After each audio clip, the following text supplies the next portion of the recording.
বন্ধুরা আজ আমরা জানবো শ্রীরাম মিউচুয়াল ফান্ড, ঠিক আছে, কোম্পানির বিষয়ে। তো এই কোম্পানিটা 1000 কোটি টাকার মতো এএম এর সাইজ সম্পূর্ণ 8টি মিউচুয়াল ফান্ড স্কিম ম্যানেজ করছে এই কোম্পানিটা। তো চলো দেখে নিই এই কোম্পানির বাকি স্কিমগুলো।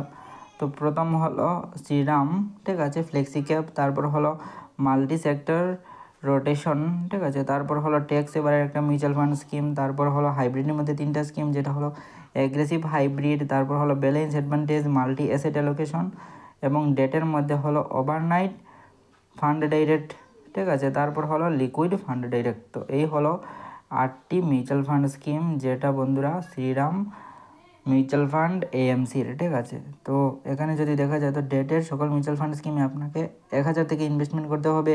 হাইব্রিডের মধ্যে 500 টাকার মিনিমাম এসআইপি এবং ইএলএসের মধ্যেও 500 টাকা এবং ইকুইটির মধ্যেও 500 টাকার অ্যামাউন্টই রাখা হয়েছে। তো বন্ধুরা এই ভিডিওটা একটা নতুন বিষয় জানার জন্য, কোনো ইনভেস্টমেন্টের উপদেশ নয় বন্ধুরা।